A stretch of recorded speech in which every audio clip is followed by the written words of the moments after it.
How you doing, Mr. DJ? Back at Countdown this fancy playlist, July 30th, 1989. You won't believe what's at number 14. I hadn't forgotten about this record, but I haven't heard it in such a long time. I had to listen to it on YouTube to refresh my memory. This record got a lot of hoopla on MTV. David Bowie making a comeback of sorts on this side project of his called the Tin Machine. They released about 3 albums, two studio and one album. It was a short-lived thing. They disbanded. The band broke up around 1992, 1993, and David Bowie went back on his solo career. But David Bowie won the Ultimate Chameleons, and again another incarnation of David Bowie. A little bit of punk, a pre-grunge record probably of sorts. Under the God at number 14 on my fancy playlist. I think I peaked it out at number 14. July 30th, 1989. But, hot rotation for about a month or so on MTV, if I remember correctly.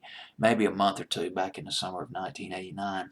Now, the band members include Reeves Gabriels, he was on guitar, Tony and Hunt Sales, the sons of comedian Soupy Sales. They supplied the rhythm section on this band.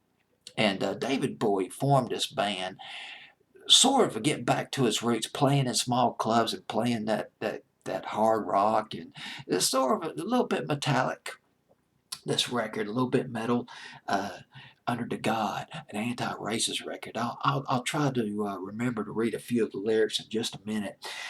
Now, the first album was called Tin Machine. There was Tin Machine 2. Now here's the thing about the Sales Brothers.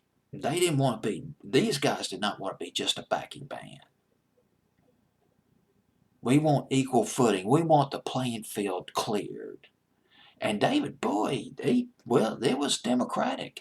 The band members paid their own expenses, there was no salary, and the profits were divvied up equally between the band members, the profits from whether it was on tour, from record sales, or whatever, and it was divvied up between the band members.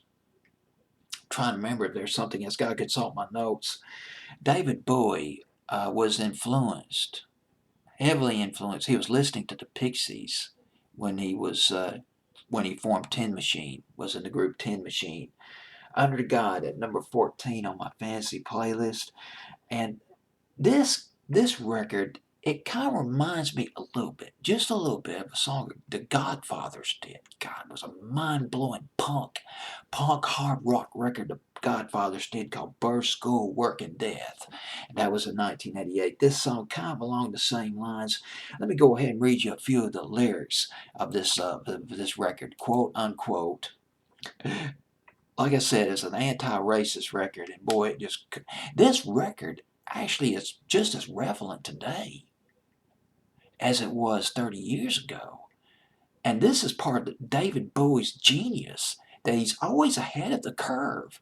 Remember, back in 1972, 1973, 1974, that androgynous image of his when he was doing the Spiders of Mars, his Ziggy Stardust days, and then his transgender or gender bending record Rebel Rebel in 1974, musically paying homage to the 60s rock and roll, the Rolling Stones, the garage bands. But anyway, let's go back to this record. Here's a lyric from the record. Under the God, quote, toxic jungle of OC, I believe that's how you pronounce it, UCI trails. Tribesmen just wouldn't live here. Fashion flair is fashion cool. Well, you're dead. You just ain't buried yet. And it's pretty upfront. Quote unquote. Well, we got Tin Machine, David Bowie. Remember this record? Yes, I do now. It's coming back to me now. Under the God, Tin Machine at number 14 on my fancy playlist, July 30th, 1989.